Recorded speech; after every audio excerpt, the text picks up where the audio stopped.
रामायण के दो प्रमुख पात्र हैं, एक भगवान राम और दूसरी उनकी अर्धांगिनी देवी सीता।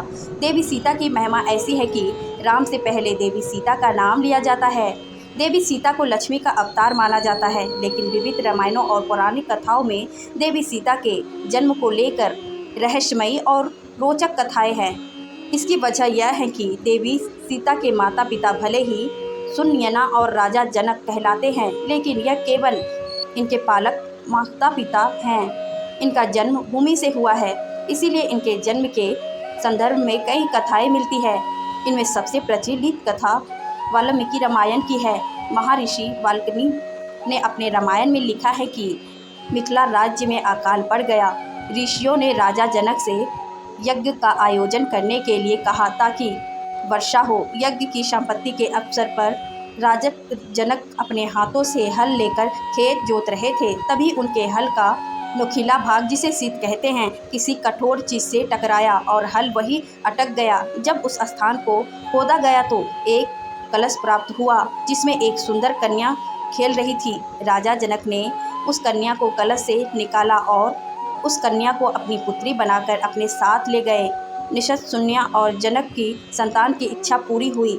हल के शीत के टकराने से वह कलश मिला था जिसमें सीता प्रकट हुई थी, इसीलिए कन्या का नाम सीता रखा गया। देवी सीता से संबंधित एक अन्य कथा का उल्लेख अद्भुत रामायण से मिलता है। इस रामायण में लिखा है कि रावण ने कहा था कि जब उसके हृदय में अपनी पुत्री से विवाह की इच्छा उत्पन्न हो तो उसकी पुत्री ही उसकी मृत्यु का कारण बने।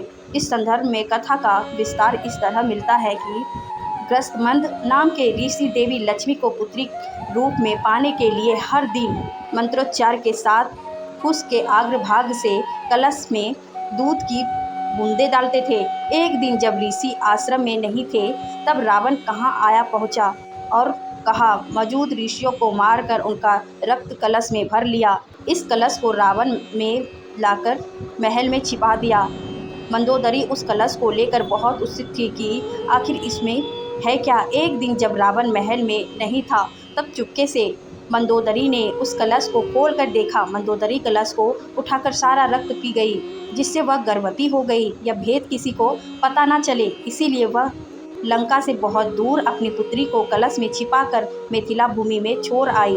इस तरह सीता को रावण की पुत्री बताया जाता है। देवी सीता के जन्म की तीसरी कथा वेदवती नाम की एक ब्राह्मण कन्या से संबंधित है, जिसका उल्लेख ब्रह्मांड वैदिक पुराण में मिलता है। इस कथा में बताया गया है कि एक समय देवी भगवान विष्णु को पति रूप में पाने के लिए तपस्या कर रही थी।